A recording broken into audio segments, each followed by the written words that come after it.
والسلام على أشرف الأنبياء والمرسلين وعلى آله وصحبه وسلم. اللهم صل على سيدنا محمد وعلى آل محمد وعلى آله وصحبه أجمعين. اللهم أعنا على ذكرك وشكرك وحسن عبادتك. رب اشرح لي صدري ويسر لي أمري واحلل عقدة من لساني يفقهوا قولي. أما بعد. Assalamualaikum warahmatullahi wabarakatuh. Salam sejahtera, salam ukhuwah pada yang berbahagia Fadil Ustaz dan semua sahabat pencinta ilmu Allah yang dirahmati dan sentiasa dalam redha dan rahmat Allah yang menjadi pilihan Allah untuk duduk dalam majlis ilmu di taman-taman syurga kita pada petang ini. Syukur Alhamdulillah, rezeki itu masih menjadi rezeki kita. Alhamdulillah, kuliah ansar kita ini daripada saluran Gema Nur Iman yang dipimpin oleh Puan Hajah Rosniati binti Mansur dan ditadbir urus oleh seluruh ahli jawatankuasa Gema Nur Iman, akan dipimpin oleh yang berbahagia Al-Fadil Ustaz Farid bin Sya'ari dengan pengajian berkitab kita hari ini, Wafi Surah Hadis 40 Al-Imam An-Nawawi. Dengan bagi menambahkan keberkatan majlis, saya mohon Ihsan Ustaz untuk memimpin bacaan umul kitab Al-Fatihah dan pahalanya kita hadiahkan kepada baginda Rasulullah sallallahu alaihi wasallam, keluarganya, para sahabatnya, para anbiya, para solihin, alim ulama, guru-guru kita, ibu bapa kita, keluarga kita dan semua para muslimin dan muslimat sama ada yang masih hidup ataupun telah kembali ke rahmatullah. Al-Fatihah.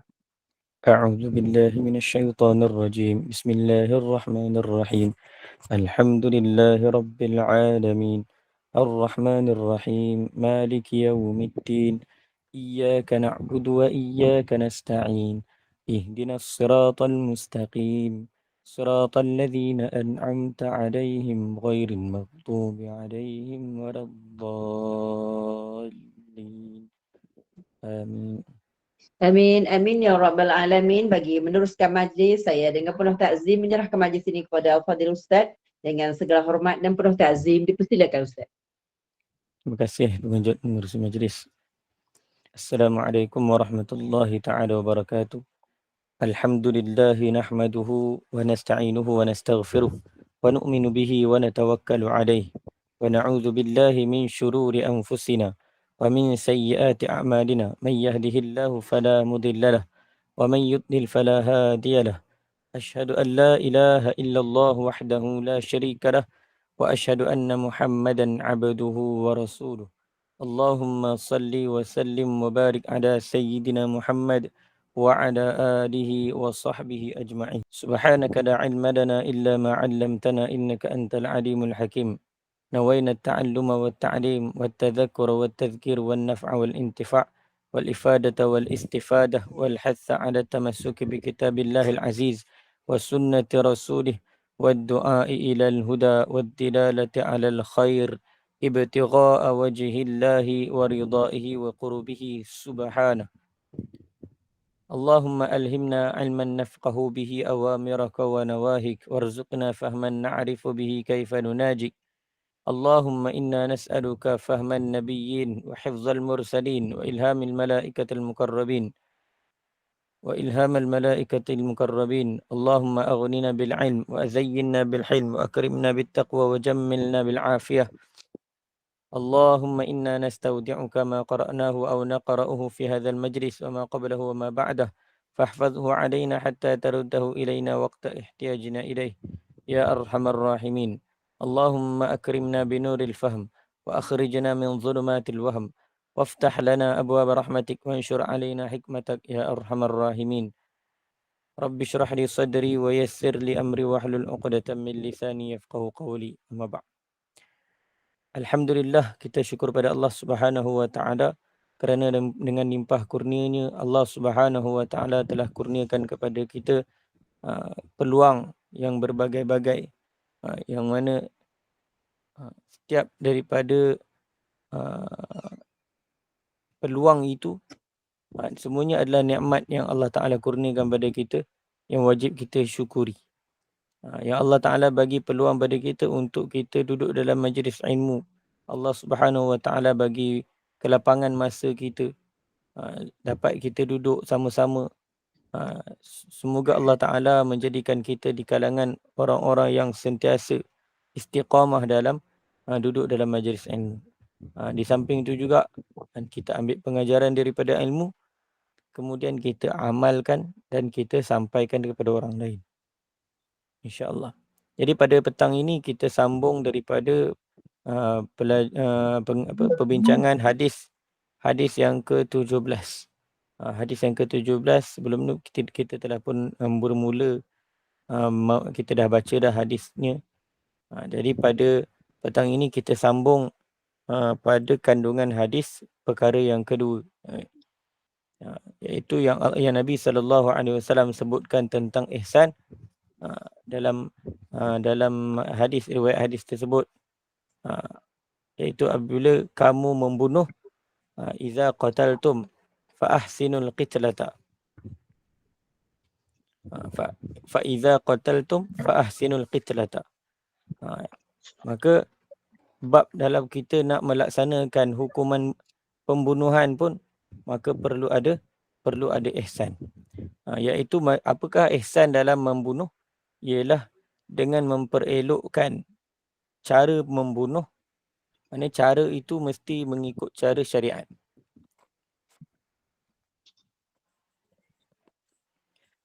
Secara itu mesti mengikut cara yang telah ditunjukkan dalam syariat. Maka cara membunuh dengan menggunakan apa? Mesti menggunakan alat yang tajam. Mesti satu dia gunakan alat yang tajam. Ini salah satu sifat supaya proses pembunuhan itu berjalan dengan cepat. Dengan itu proses menghilangkan nyawa, yakni membunuh yang dilakukan kepada orang yang dibolehkan untuk dibunuh, dapat disegerakan dan dimudahkan. Seperti mana dalam bab melaksanakan hukuman qisas. Maka orang yang ditugaskan, orang yang telah dilantik oleh pemerintah untuk melaksanakan hukuman bunuh, maka dia perlu kepada beberapa perkara yang mana supaya pembunuhan itu dijalankan mengikut syariat. Kalau kata dia pelaksanaan itu, hukuman tu dah ikut syariat dah, kena hukuman qisas.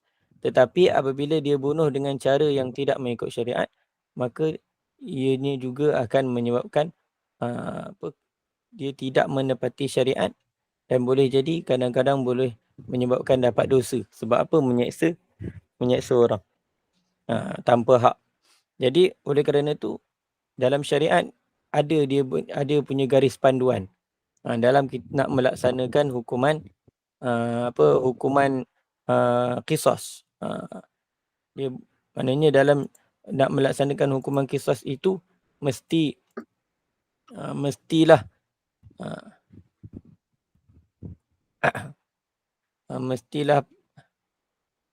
dia mengikut syariat juga dalam pelaksanaan hukuman.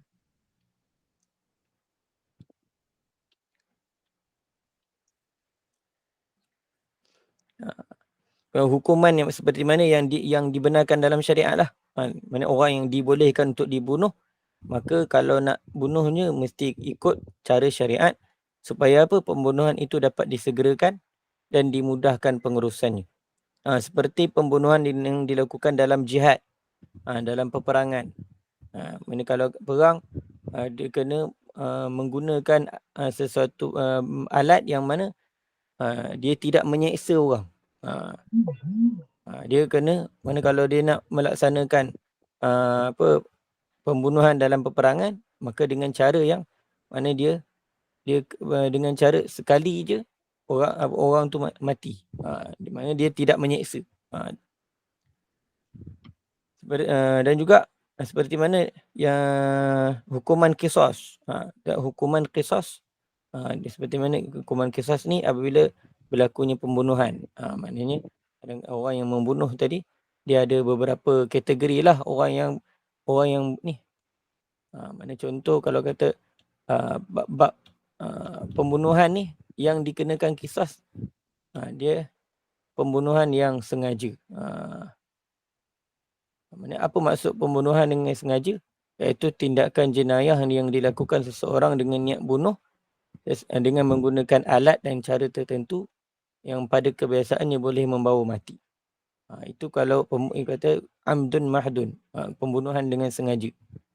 Yang mana dia punya ada beberapa ciri penting menyebabkan dia boleh dikenakan hukuman qisas.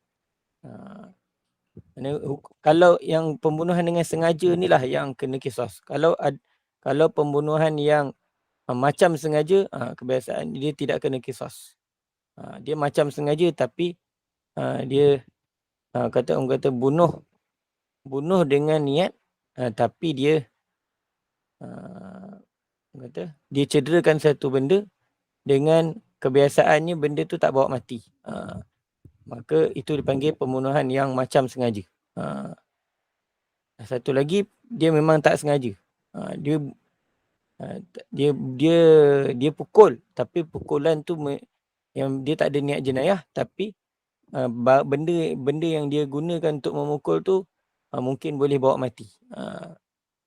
Itu yang dikatakan. Tapi yang kena qisas tu hanya yang jenis yang pertama. Memang dia niat membunuh dan dia guna alat pun yang boleh membawa membunuh. Itu panggil itu baru yang dikatakan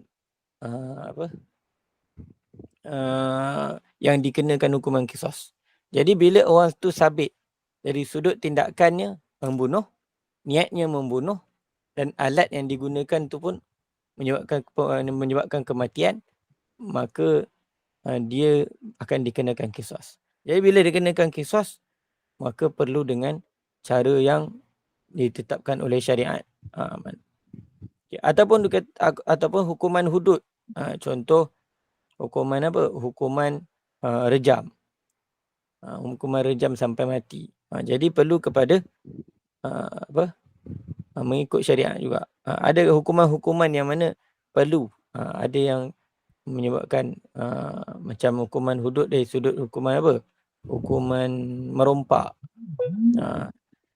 Merompak yang menyebabkan kematian. Maka dia juga akan dikenakan hukuman mati.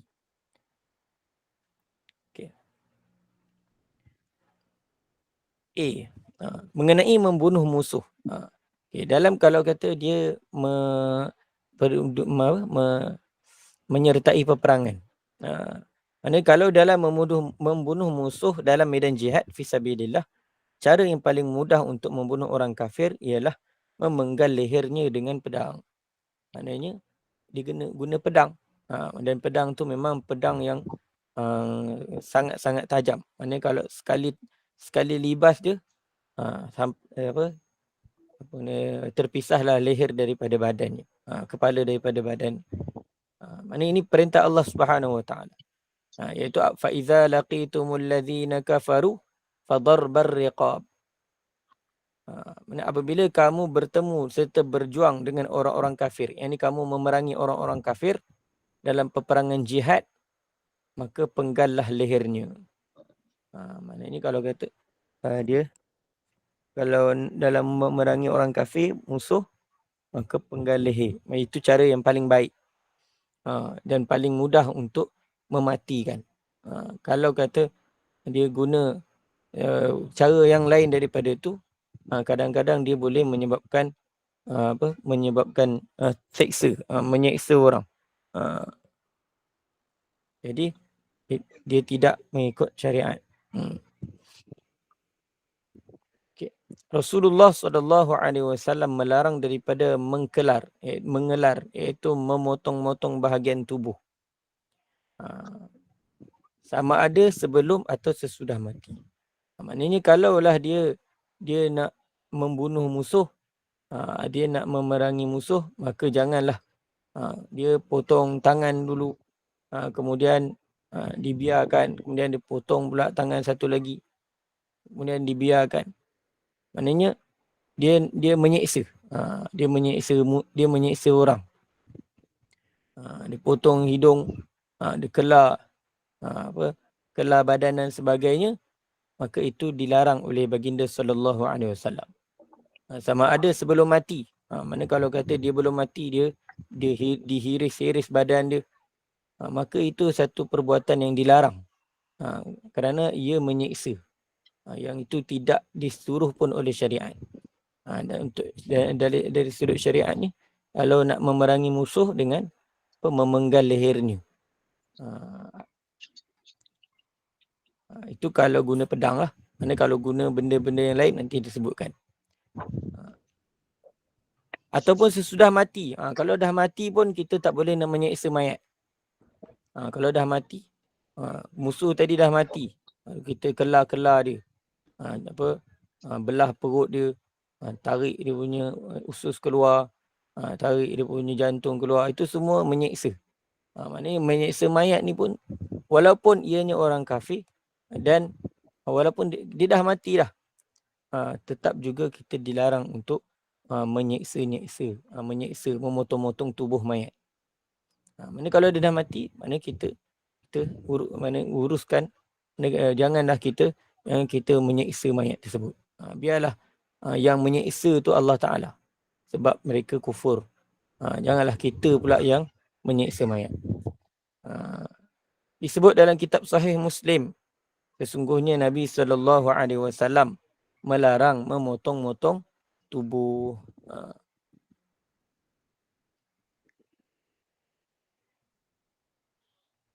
Nabi SAW melarang daripada memotong tubuh.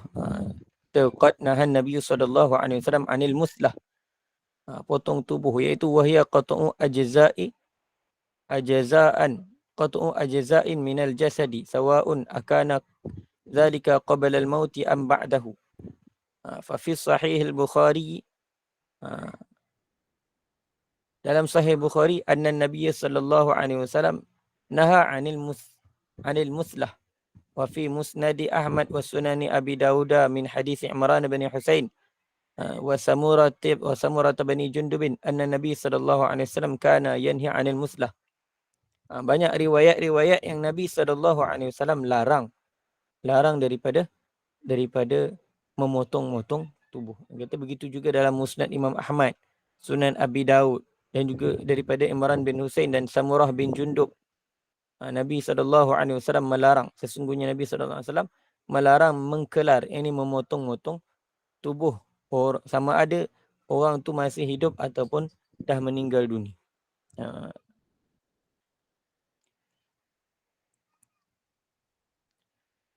Cuma dari sudut menggunakan senjata yang lain, umat Islam dibolehkan. Umat Islam dibolehkan menggunakan senjata api atau meriam yang walaupun boleh menghancurkan kerana dasar persamaan, iaitu menggunakan senjata sebagaimana yang digunakan oleh musuh.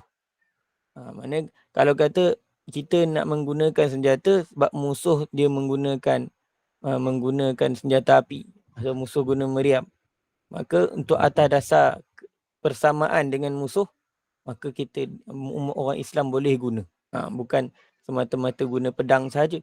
Maka kalau kata musuh guna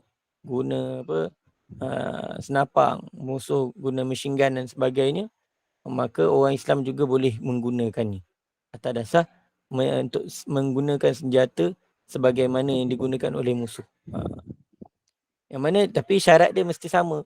Maknanya kalau dia tidak menyebabkan menyiksa. Contoh dia tembak kepala, ataupun tembak dekat jantung. Itu menyebabkan terus mati. Yang itu boleh dibolehkan. Berdasarkan firman Allah Subhanahu Wa Taala, yang mana harus untuk menggunakan senjata yang seperti mana senjata yang digunakan oleh musuh. Nabi Allah Subhanahu Wa Taala berfirman, "Faman i'tada 'alaikum fa'tadu alaihi bimisli ma'tada 'alaikum." Sesiapa yang melakukan pencerobohan terhadap kamu, maka balaslah pencerobohannya itu seimbang dengan pencerobohan yang dilakukannya kepada kamu.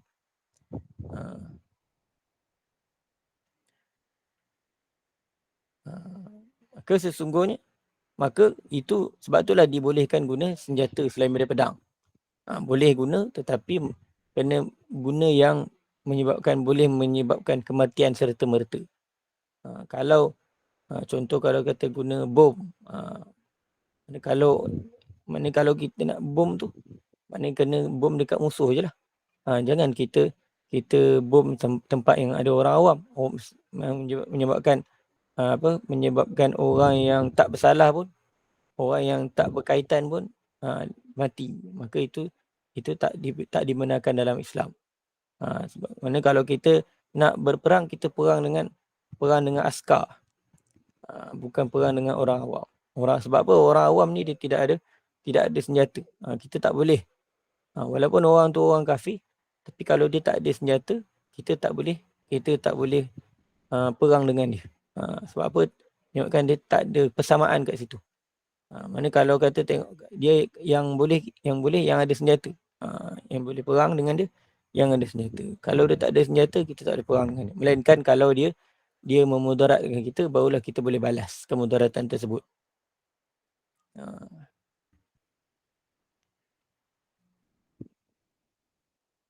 Walau bagaimanapun, mereka tidak diharuskan sama sekali menjadikan penyiksaan dalam peperangan sebagai matlamat dan tujuan mereka.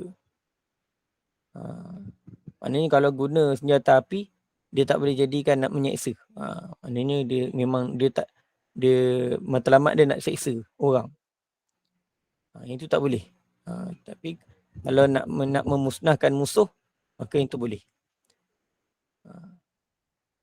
Sebahagian negara-negara kafir memerintahkan bala tenteranya dalam berperang supaya tidak membunuh musuh. Bahkan memadailah dengan mencacatkan mereka. Ini sebahagian negara-negara kafir, dia bagi bom sampai ada orang kudung kaki, kudung tangan supaya menjadi cacat. Tak payah, tak perlu sampai nak bunuh-bunuh. Ada setengah macam tu. Tapi itu sebenarnya itulah yang menyeksa. Mana kalau kita nak, maknanya dalam syariat, kalau kita nak perang, matlamat dia nak menghancurkan musuh, nak melenyapkan musuh. Kita tak nak tinggalkan yang menyebabkan mereka terseksa. Kalau yang maksud asal ialah nak memusnahkan musuh. Kerana dengan kecacatan tersebut akan menjadi bebanan kepada negara lawan. Bila kata negara cacat, orang dalam negara tu ramai yang cacat, maka dia akan jadi beban pada negara. Nak kena dari sudut kata produktiviti tu terhenti sebab ada ramai orang yang tak boleh nak bekerja dan sebagainya. Maka ini merupakan perang ekonomi dan jiwa. Maka kadang-kadang dia perang dengan dia sebarkan senjata biologi dan sebagainya, yang menyebabkan ada orang di negara tersebut kena penyakit-penyakit yang pelik-pelik, menyebabkan tak boleh nak berperang. Mana tentera pun sakit dan sebagainya, dia jadi cacat dan tak boleh nak berperang. Jadi melumpuhkan sistem negara tersebut. Maka itu bukan matlamat peperangan dalam Islam. Di samping itu ia juga merupakan perang pertumpahan darah, kerosakan dan kehancuran. Mana Islam menolak cara-cara kotor seperti ini. Mana dalam Islam tak nak macam ni. Islam inginkan perdamaian. Jadi peperangan tersebut untuk memusnahkan perkara-perkara yang boleh menyebabkan rosaknya perdamaian. Ia tetap menjadikan ihsan sebagai titik permulaannya. Mana dalam perang pun ada ihsan. Dalam perang pun dibawa sifat ihsan. Maknanya dalam peperangan tidak ada menyakiti orang yang tak bersalah. Dalam peperangan, kalau nak bunuh habis. Tak seksa orang. Maknanya kalau nak lumpuhkan musuh, mana dia serang pada tempat yang mana banyaknya musuh sahaja. Tempat orang awam tak serang. Kalau tempat dekat hospital tak serang. Mana ini cara Islam. Dia takkan serang pada tempat orang yang tak bersalah. Dia takkan serang pada dia akan perang dengan tentera. Dia akan perang dengan tentera. Sebab tentera yang ada senjata. Orang awam tak ada senjata, dia tak akan perang dengan orang yang tak ada senjata. Maknanya ada ihsan. Bawa sifat ihsan dalam peperangan. Mana titik permulaannya, titik permulaan bagi segala satu adalah ihsan. Lebih-lebih lagi kepada sesama manusia. Sebab apa yang dia nak perang tu manusia. Jadi kalau dia buat satu perkara yang menyebabkan menyeksa orang dan sebagainya, maka itu tidak sepatutnya. Itu tidak sepatutnya. Tak boleh semacam tu. Dia mesti ada meletakkan ihsan juga dalam setiap perkara. Hatta dalam peperangan sekalipun, dalam nak berperang dengan orang kafir sekalipun, masih lagi mewajibkan sifat ihsan. B. Tadi itu terang tentang orang yang membunuh musuh dalam medan jihad. Tapi mengenai orang yang dibunuh kerana kisos.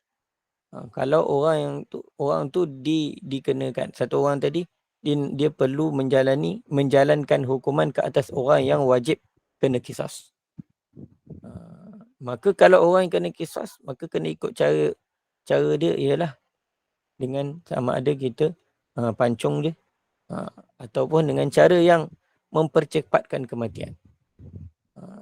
Jadi kalau benda tu menyebabkan seksa, dia lambat mati, maka itu tidak dibolehkan. Mengkalar mereka adalah tidak diharuskan. Maksudnya kalau kata dia dihukum sebagai hukuman bunuh, maka tidak boleh untuk dia menyeksa orang yang dikenakan hukuman bunuh. Maksudnya kalau memang dia akan mati, tapi dia mati lambat kalau kita kelar dia.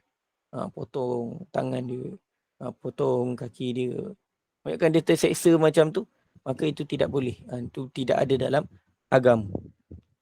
Maknanya cara dia mesti, kalau kata dia kena hukuman bunuh, pancung terus. Cuma dekat Malaysia tidak ada hukuman pancung. Dekat Malaysia dia hukum gantung sampai mati. Maknanya dia dekat tali gantung tu dia ada satu plate besi, satu besi yang kalau lah dia kena hentakan yang kuat. Maknanya bila dia tergantung, dia dibuka dia punya tu, dia tergantung, dia jatuh, jerutan tadi bila terjerut dia akan kena besi tu kat tengkuk dia dengan kuat. Dia punya bila kena tu dia betul dia mati. Yang tu mana kalau cara macam tu dia tidak menyeksa mayat tak ada masalah. Tapi kalau dia menyeksa, itu yang tak boleh. Hendaklah dibunuh dengan pedang. Ini kalau asalnya bunuh dengan pedang.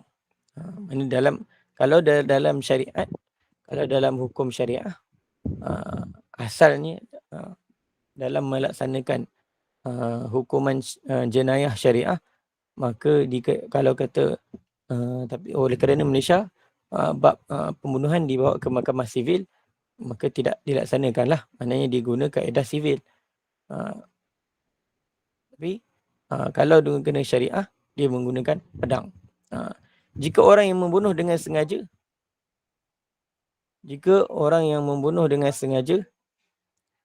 yang dikisos, maka mengkelar mangsanya, maka Imam Malik, Imam Syafi'i dan Imam Ahmad berpendapat bahawa dia dibunuh sebagaimana dia membunuh. Tapi kalau kata dia bunuh dengan sengaja, yang mana dia kelar mangsa.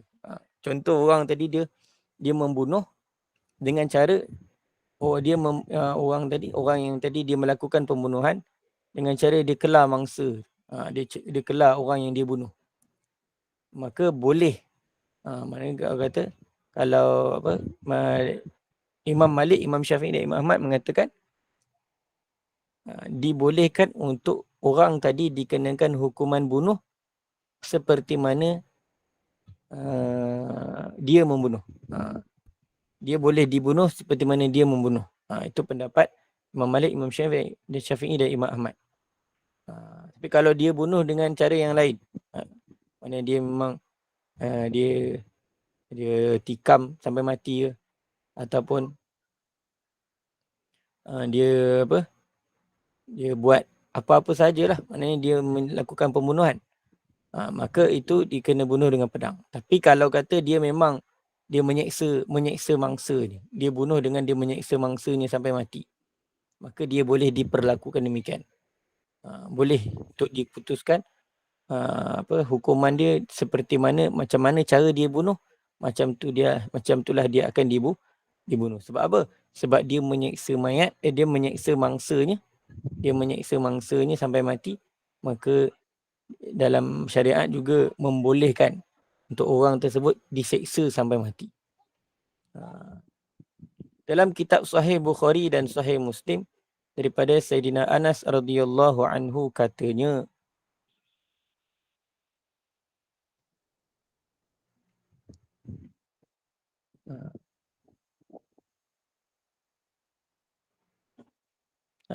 pada suatu ketika seorang hamba perempuan yang memakai perhiasan keluar di Madinah.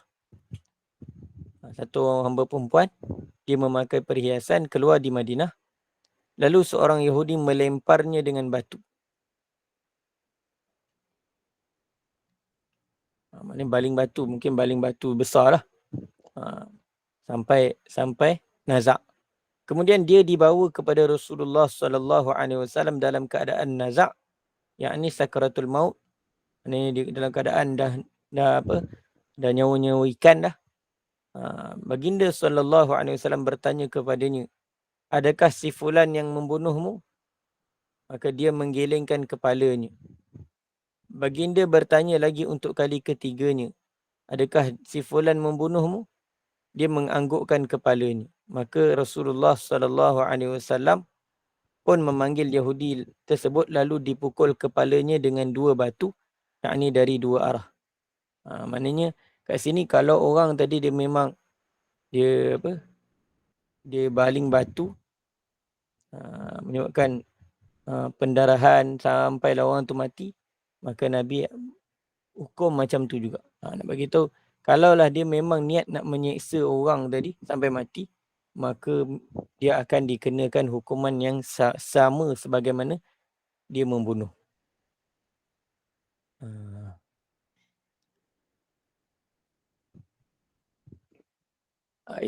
Ini pendapat 3 imam. Maknanya Imam Malik, Imam Syafi'i dan Imam Ahmad. Mana di sini menunjukkan apa? Satunya ialah ihsan. Satu lagi ialah berlaku adil. Satu lagi mesti ada keadilan.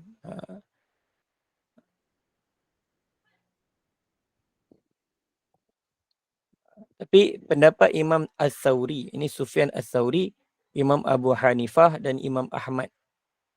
Pada satu riwayat daripada Imam Ahmad.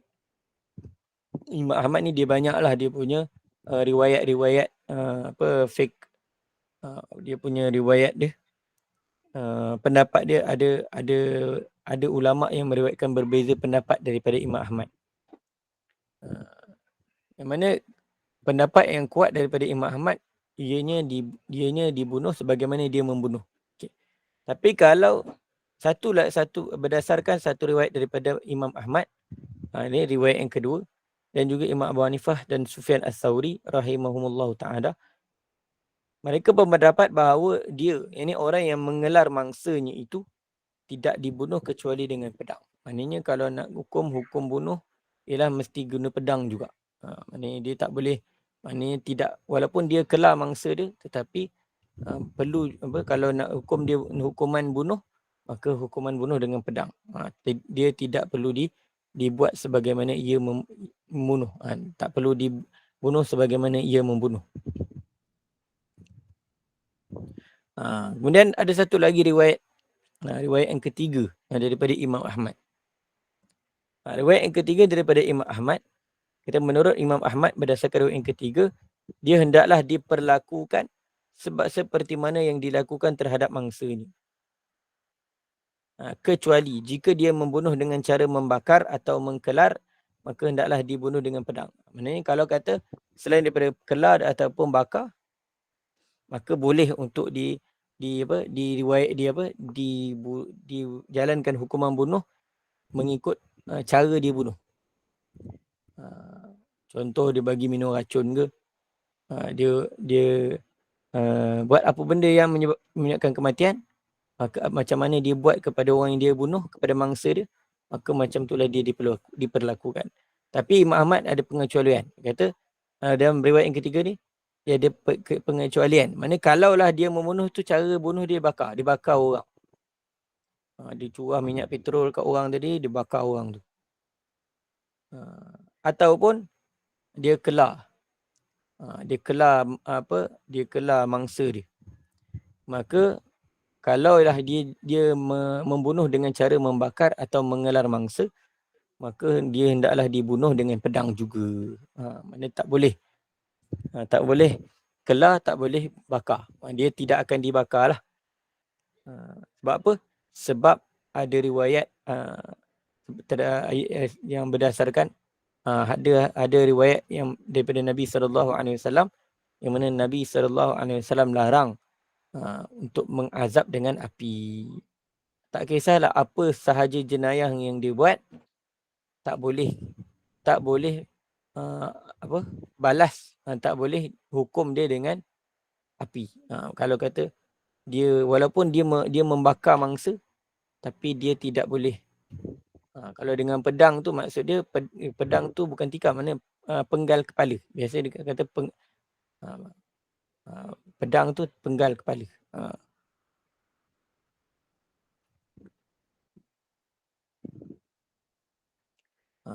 Kerana terdapatnya larangan daripada mengkelar dan membakar dengan menggunakan api. Ada larangan. Ada larangan Nabi SAW sebagaimana telah disebutkan sebelum ni. Larangan daripada kelar mangsa. Kelar mayat. Tak boleh. Maka Imam Ahmad kata kalau jenis kelar ni, maka tetap juga kena hukuman pancung. Juga kalau orang tadi bakar, dia kena hukuman pancung juga. Kalau selain daripada tu, sebab oleh kerana tak datang larangan mendatangkan hukuman dengan cara yang tu, maka boleh untuk dibuat. Contoh dia gantung orang atau dia sebat sampai mati ke, macam itulah juga dia diperlakukan. Dia diperlakukan. Mana boleh. Sebab apa? Tidak ada riwayat yang melarang. Kalau yang bab api dengan kelar tadi ada riwayat yang mengatakan tak boleh kelar mayat, tak boleh kelar mangsa. Maka tak boleh juga untuk balas, tak boleh kelar juga. Juga ada riwayat yang mengharamkan azab hukum dengan api, dengan membakar, maka sebab tu tak boleh. Mana kalau orang tadi walaupun dia bakar mangsa dia tidak akan dibakar. Okay. Mengenai hukuman bunuh kerana kufur. Seperti mana orang yang murtad. Hukuman bunuh kerana kekufuran menurut sebahagian besar ulama tidak boleh dikelar. Macam itulah juga. Kena bunuh dengan hukuman pancung. Okay. Contoh macam yang itu dalam bab yang tadi, yang ni cerita tentang bunuh orang. Bunuh binatang nanti bila dia ada bab keempat, perkara keempat. Cuma yang sebelum ni dah ada cerita dah masa baru-baru ni. Nanti kita akan cerita bab dia ada tajuk larangan mengurung dan menyiksa binatang, akan datang insya-Allah. Okey. Dan berkaitan dengan membalas hukum, menghukum dengan api. Menghukum dengan api. Tengok perkara yang ketiga. Maknanya kesimpulannya dalam bab membunuh ni mesti juga perlu kena ada ihsan. Mesti kena ada ihsan dalam melaksanakan hukuman bunuh. Maknanya kat sini dia kata iza qaltaltum, apabila kamu nak membunuh biqisasin atau bihaddin, sama ada dengan melaksanakan hukuman qisas atau hukuman had, fa ahsinul qitlata, maka hendaklah kamu memperelokkan pembunuhan itu. Fa iza istahaqqa ahadun minan nas al-qatla biqisasin atau bihaddin, maka apabila seseorang itu berhaklah untuk dibunuh dengan cara qisas ataupun dengan had, fa innahu yuhsinu ilaihi fi qatlihi, maka hendaklah dia memperelokkan kepadanya cara pembunuhan. Wala yu'azzabu, dan dia tidak boleh mana sebelum dibunuh tidak boleh diazab dahulu. Tidak boleh diseksa dahulu. Maknanya dia kena terus. Kalau kata kena hukuman bunuh, kena terus bunuh. Dia mesti kena ada ihsan dalam pembunuhan. Wala yuqtalu bi'alatin kalatin. Mana tak boleh guna alat-alat yang yang tumpul, ataupun alat-alat yang tidak mematikan, ataupun alat-alat yang boleh menyeksakan. Tak boleh. Bahkan perlu orang yang menjalankan hukuman bunuh tadi mesti menyegerakan pembunuhannya. Maksudnya dia kena buat dengan kadar yang segera, supaya dia orang yang dihukum bunuh tadi dia mati cepat.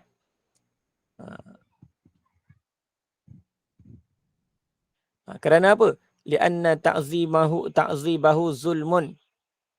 Kerana apa? Mengazab, menyeksa orang, hukumnya adalah zalim dan tidak harus. Tak boleh nak seksa. Melainkan macam tadilah, kalau dia melakukan kejahatan tadi dengan dia menyeksa mayat, maka dia juga boleh, ulama kata boleh seksa, tapi kecuali pada seperti mana riwayat Imam Ahmad yang ketiga tadi, kecuali pada masalah kalaulah dia menyeksa dengan kelar mangsa ataupun dia bakar, maka dia tidak akan dibakar dan juga tidak akan dikelar. Adapun pembunuhannya, maka fahuwa masyru'un, itu membunuh orang yang berhak dibunuh, maka hukum dia adalah disyariatkan. Maka dia kena melaksanakan dengan cara yang mudah, yang memudahkan. Sehinggalah kalaulah orang yang berhak untuk dibunuh tadi orang kafir, kerana kufurnya dia, maka dia tidak boleh diazab ketika mana nak membunuh. Tak boleh kita nak seksa. Maka kena segerakan. Maka dia kena perlu segerakan hukuman tersebut. Maka kat sini dia tak semestinya hukuman bunuh yang dikenakan pada orang Islam semata-mata yang kita tak boleh seksa, termasuk juga orang kafir. Mana orang kafir pun kalaulah dia melakukan satu hukuman jenayah yang menyebabkan dia kena bunuh, maka dia tidak boleh diseksa. Maknanya ihsan itu bukan kepada orang Islam semata-mata, bahkan ihsan itu juga terhadap orang yang bukan Islam pun kita kena melakukan ihsan. Okay. Larangan membakar dengan menggunakan api. Yang telah sabit dalam hadis Sahih Bukhari bahawa Rasulullah sallallahu alaihi wasallam membolehkan membakar pada awalnya, tetapi kemudiannya baginda sallallahu alaihi wasallam melarang. Pada awal tu boleh, tapi kemudian baginda larang. Ini adalah untuk menunjukkan bahawa larangan membakar adalah lebih tegas dan mesti dipatuhi. Imam Bukhari rahimahullah meriwayatkan daripada Ibnu Abbas bahawa Rasulullah sallallahu alaihi wasallam bersabda, la tu'azzabu bi'azabillah. La tu'azzibu bi'azabillah. Janganlah kamu menyeksa dengan menggunakan siksaan yang digunakan oleh Allah Ta'ala. Maknanya umumnya siksaan yang Allah Ta'ala menggunakan untuk menyiksa manusia pada hari akhirat ialah menggunakan api. Maka di sini Nabi SAW mengatakan tak boleh kita nak seksa orang sebagaimana Allah Ta'ala seksa. Maknanya kalau guna api tak boleh. Guna api tak boleh. Ini menunjukkan bahawa ajaran Nabi SAW telah mendahului perjanjian melarang penggunaan bom yang membakar yang dimeterai oleh dunia. Walaupun negara-negara besar dan kuat tidak mematuhi larangan itu. Mana kalau kena guna bom yang menyebabkan kebakaran orang.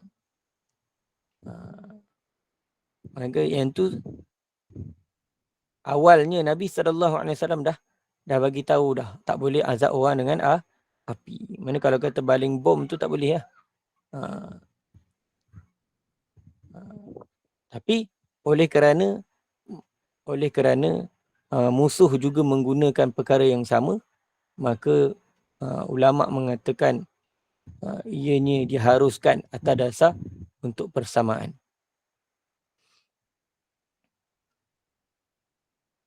Jadilah larangan hanya sekadar di atas kertas sahaja. Sebenarnya benda tu dah dipersetujui oleh dunia. Tapi negara-negara besar mereka tak patuh larangan tersebut. Jadi dia larangan tersebut hanya sekadar atas kertas. Penggunaan nuklear, atom dan sebagainya. Larangan membakar dalam Islam juga meliputi binatang dan yang melata. Larangan bakar ni bukan sahaja pada manusia, tetapi ia merangkumi seluruh makhluk. Maka semua makhluk kita tak boleh azab dengan bakar. Sebab tu kalau kata dalam bab bakar ni, manusia pun kita tak boleh bakar. Binatang pun kita tak boleh bakar dengan sewenang-wenangnya. Dan tak boleh seksa dia. Bakar hidup-hidup.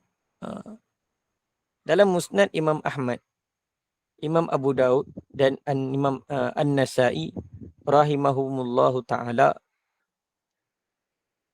daripada Abdullah bin Mas'ud radhiyallahu anhu, beliau berkata, kami bersama Nabi SAW melalui kawasan sarang semut yang telah dibakar.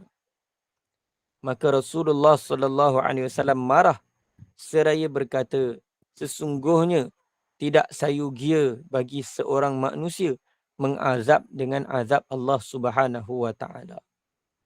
Maksudnya itu sarang semut. Sarang semut yang kecil pun kita tak boleh bakar. Apatah lagi benda yang lebih besar daripada semut.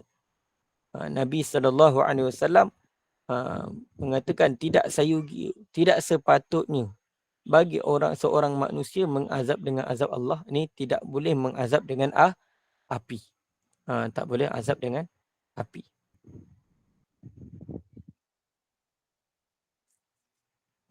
Ini binatang melata ni benda-benda yang merayap lah. Benda-benda yang merayap. Maksudnya tak boleh. Kita nak bunuh, jangan bunuh dengan api. Okay. Kata kalau sarang lebah. Sarang lebah biasa orang tak bakar. Orang bagi asap. Bila asap dia sesak, dia akan keluar. Mana dia tak bakar. Mana kalau orang kata nak, dia asapkan je. Dia akan, bila contoh macam orang ambil madu kan. Dia akan asapkan. Lepas tu, bila asap, lebah-lebah tadi akan keluar. Akan tinggalkan kawasan tu sementara. Maka pada waktu itulah akan diambil madu-madunya. Kat situ. Maknanya dia tak bakar sarang tu. Mana takkan boleh, mana dia tak dibakar. Oleh kerana itu sebagian besar ulama membenci, yakni memakruhkan perbuatan orang yang membakar walaupun membakar binatang melata. Membakar seperti mana Ibrahim An-Nakhai rahimahullah ta'ala berkata, membakar kalajengking adalah termasuk dalam mengkelar. Di sini Abu Darda melarang membakar kutu busuk dengan api.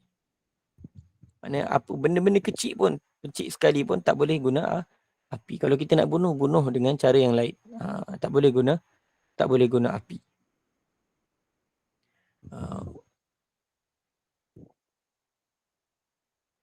Tidak. Tidak, iaitu dilarang membakar ikan hidup-hidup. Membakar belalang itu lebih ringan dosanya kerana ia binatang yang tidak berdarah. Maknanya kalau kata belalang, cara dia orang kata bakar belalang tu lebih ringan. Maknanya dekat situ mana masih lagi dia kata masih lagi berdosa. Tapi mana kalau kita nak, kalau kata makan ikan pun, mana kalau kita nak bakar pastikan dia dah disiang, mana dah matilah. Yang kita dia tengah dia tengah bergerak-gerak tu letak atas api, maka itu tak boleh. Sebab apa, dia akan merasa seksa. Jadi kalau itu kita matikan dulu. Seperti mana contoh kalau kata ikan apa? Ikan keli ke dan sebagainya. Mana kalau boleh kita matikan dulu, barulah kita bakar. Walaupun binatang itu binatang yang kita nak makan. Binatang laut dan sebagainya. Dia tak perlu sembelih, tapi tak boleh kita bakar dia hidup-hidup. Mesti bagi dia mati dulu, baru boleh dimakan. Dan baru kita bakar.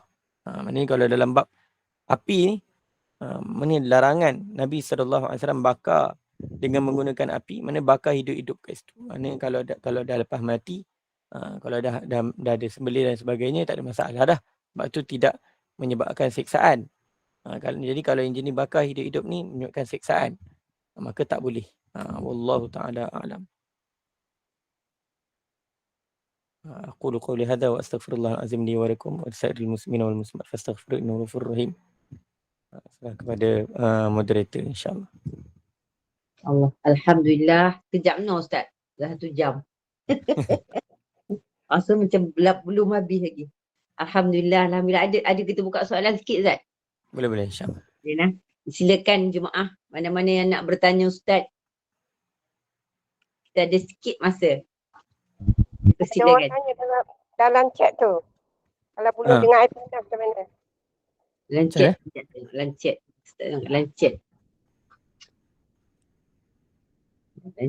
Kalau binatang dibunuh dengan air panas. Kalau kita kena tengok perincian. Kan tengok perincian dia. Kalau guna air panas tu menyeksakan, maka tak boleh.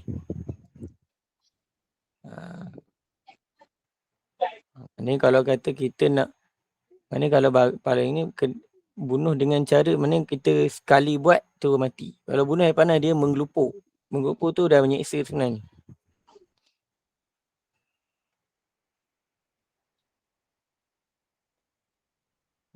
Ada orang tanya cara nak bunuh tikus Ustaz. Macam mana nak bunuh ni Ustaz? Itu minggu lepas kita dah beritahu kan? Kan? Kita perjam je. Aduh. Tak ada, itu je lah. Assalamualaikum Ustaz. Assalamualaikum. Apa ni, lipan Ustaz. Lipan dalam bilik mandi.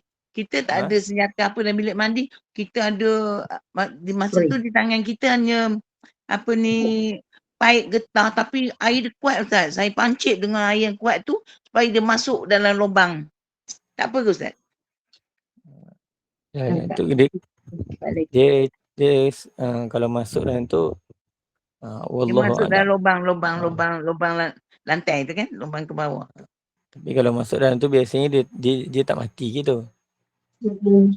Spray boleh ke Ustaz kan? Spray je. Tapi dia tak keluar lagi lah kan, sebab lubang tu kan, dia kalau lubang dia akan terus ke bawah tu Ustaz kan.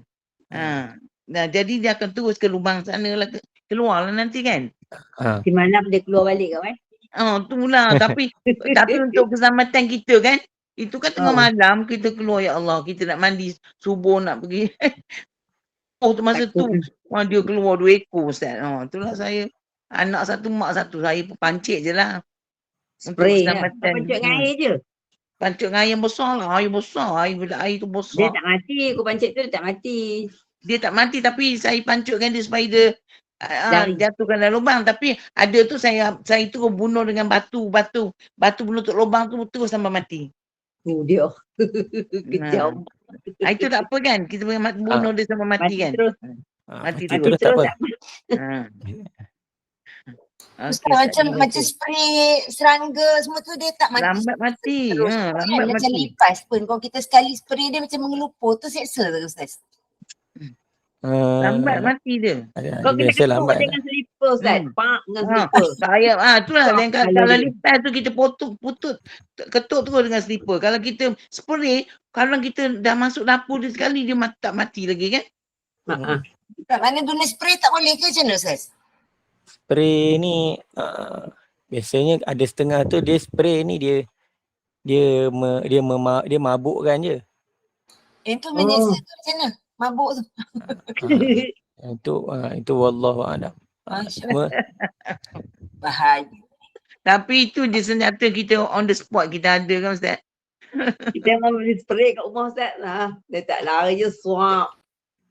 Dia dengan slipper cepat. Lipas kita ketuk dengan slipper lagi cepat. Kesian tengok dia mati sakit terkapal-kapal bila kita spray. Macam nyamuk pun kalau Dia spray terlentang. jatuh tu dia stay bergerak ni Ustaz. Itu menyeksa juga ke macam mana? Bukan binatang yang bawa mudarat ni kita boleh ni ke? kalau binatang-binatang yang apa orang kata? Binatang yang Bahayakan kita balik kan? memudaratkan, maka boleh kita ni. Boleh kita bunuh lah. Cuma cara bunuh tu lah spray tu macam tak bagus je. Lama tiba-tiba dah pula. Selama Kalau ni kata rasa spray ni dia nak bagi lari je. Tapi kalau semut Ustaz, yang banyak-banyak semut tu, kalau kita spray tu dia mati Ustaz. Kita spray dia mati terus. Tak apa kan? Tak apa. Tak apa. Okay. Sebab daripada kita bunuh dengan air kan.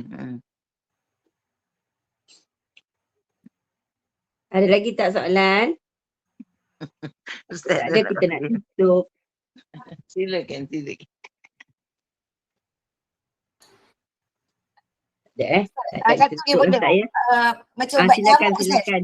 Asap ubat nyamuk. Yang tu dia menyeksa binatang juga ke?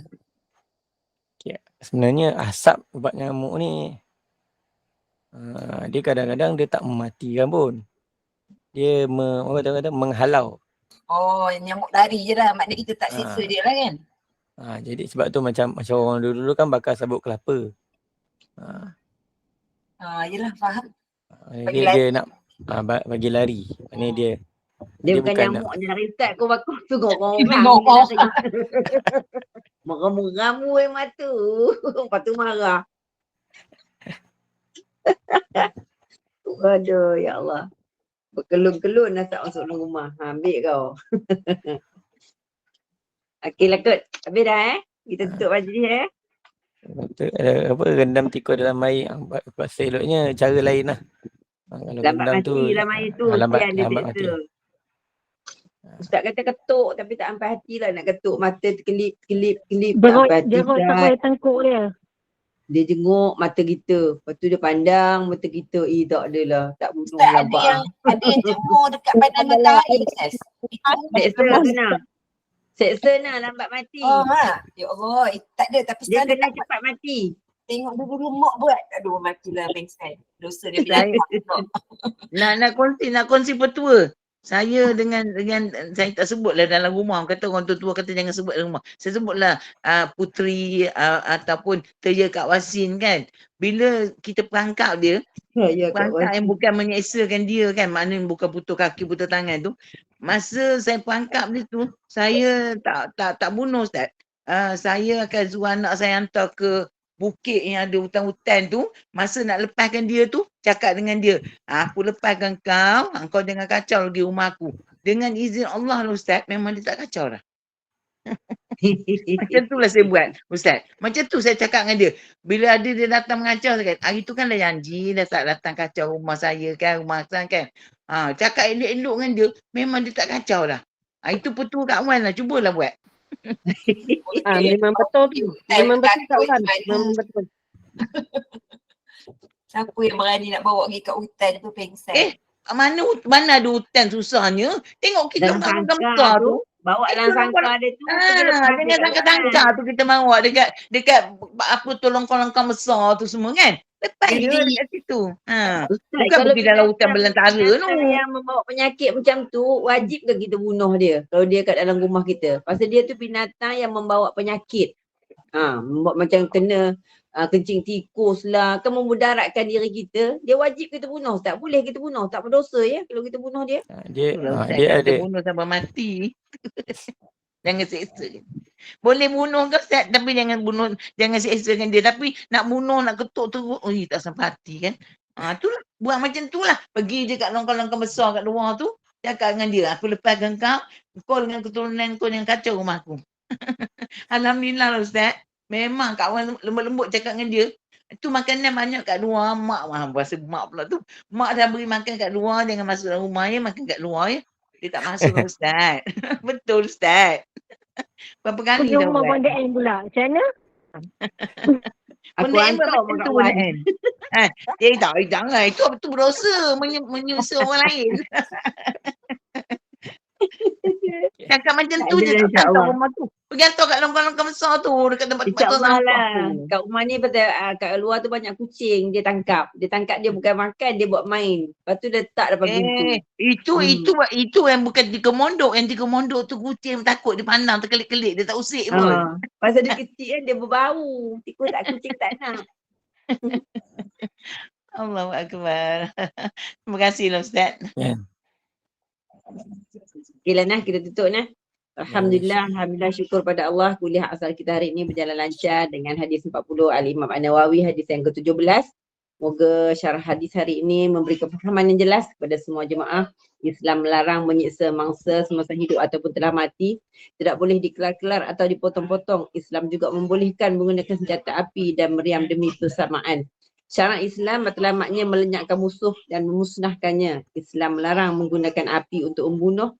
Dah mati baru bakar. Tidak boleh dibakar hidup-hidup. InsyaAllah. Wallahu'alam. Kita tangguh pengajian kita hari ini. Moga kita jumpa lagi insyaAllah minggu depan Ustaz. Ya, Ustaz izinkan saya buat sikit hebahan kuliah maghrib pada petang ni Ustaz. boleh insyaAllah.